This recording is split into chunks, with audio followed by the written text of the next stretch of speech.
क्या हो अगर कोई बताए कि फिजिक्स का एक सबसे मौलिक नियम, जिसे हम सब जानते हैं, असल में एक बहुत बड़ा धोखा है। आज हम न्यूटन के तीसरे नियम के पीछे छिपे हुए उस रहस्य को उजागर करने जा रहे हैं।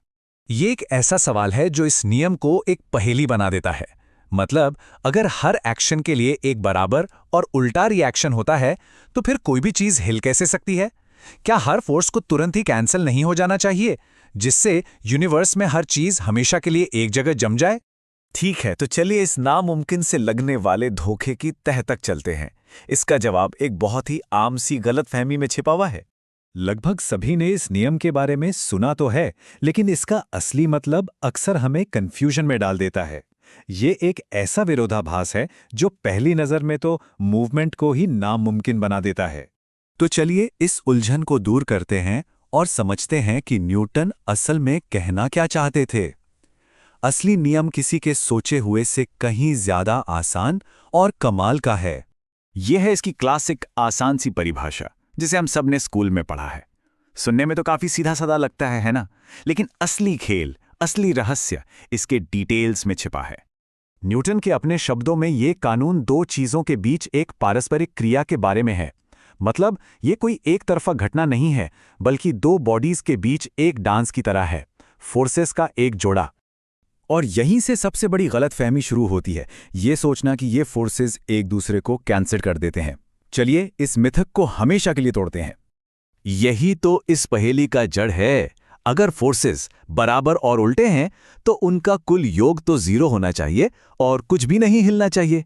लेकिन फिर भी गेंद उड़कर बाउंड्री के पार चली जाती है। आखिर कैसे? इस पहेली को सुलझाने की चाबी ये समझने में है कि फिजिक्स में दो अलग अलग तरह के बराबर और उल्टे बल होते हैं, और वे एक जैसे बिल्कुल नहीं हैं।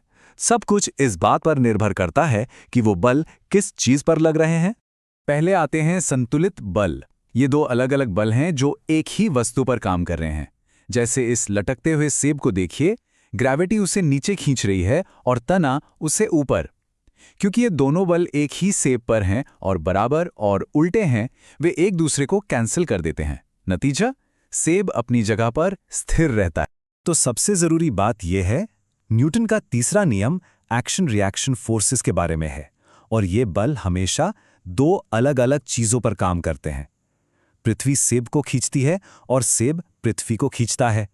क्योंकि ये बल अलग अलग चीजों पर हैं, वे एक दूसरे को कैंसिल कर ही नहीं सकते। यही वो राज है। फोर्सेस रद्द नहीं होते क्योंकि वे एक ही वस्तु पर नहीं लगते। ठीक है, तो बल रद्द नहीं होते। लेकिन एक और पहेली है, अगर बल हमेशा बराबर होते हैं तो कोई चीज स्पीड कैसे पकड़ सकती है? चलिए एक्सेलरेशन के इस भ्रम को भी सुलझाते हैं। ये एक और क्लासिक पहेली है। अगर घोड़ा और गाड़ी हमेशा एक दूसरे को बराबर बल से खींचते हैं, तो वे कभी भी चलना शुरू कैसे कर सकते हैं? इस समस्या को हल करने के लिए हमें बलों को दो कैटेगरी में बांटना होगा, अंदरूनी यानी आंतरिक और बाहरी। घोड़े और गाड़ी के बीच का जो खिंचाव है, वो एक एक्शन रिएक्शन जोड़ी है। ये आंतरिक बल हैं। न्यूटन के तीसरे नियम के हिसाब से ये हमेशा हर पल बिल्कुल बराबर और उल्टा होता है, चाहे वो खड़े हों या तेजी से दौड़ रहे हों। ये बल सिस्टम को एक साथ रखते हैं, लेकिन वे सिस्टम को गति नहीं दे सकते। और ये बड़ी ही खूबसूरती से दिखाता है कि मूवमेंट कैसे होती है। असली खेल बाहरी बलों का है। गति तब शुरू होती है जब घोड़ा जमीन को पीछे धकेलता है, यह है एक्शन, और जमीन घोड़े को आगे धकेलती है, यह है रिएक्शन। अगर ये आगे का धक्का गाड़ी पर लगने वाले फ्रिक्शन जैसे बाहरी बलों से ज्यादा है, तो पूरा सिस्टम आगे बढ़ता है। गति बाहरी दुनिया के साथ संपर्क से आती है। अब जब हमने इन मिथकों को तोड़ दिया है, तो आइए देखते हैं कि ये नियम हमारे चारों तरफ हर जगह कैसे काम कर रहा है।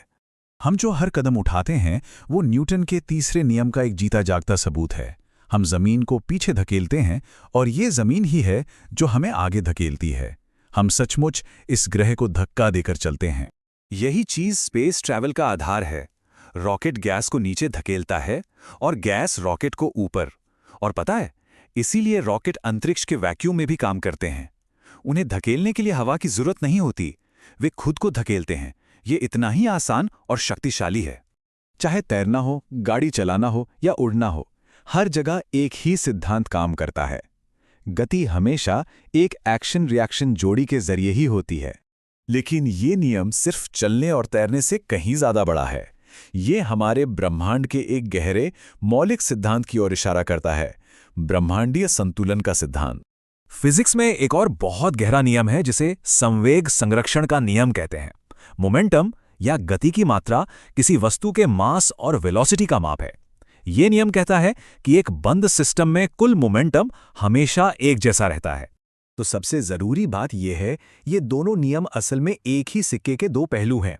सोचिए, अगर कोई किसी चीज को धक्का देता है तो वो चीज उसे वापस धक्का देती है। पहला धक्का उसे मोमेंटम देता है और उसका धक्का लगाने वाले को बराबर और उल्टा मोमेंटम देता है। सिस्टम के अंदर मोमेंटम सिर्फ एक चीज से दूसरी चीज में ट्रांसफर होता है, कुल मिलाकर कुछ भी नहीं बदलता। न्यूटन का तीसरा नियम यह पक्का करता है कि मोमेंटम का ब्रह्मांडीय खाता हमेशा संतुलित रहे। तो यहाँ एक आखिरी विचार है।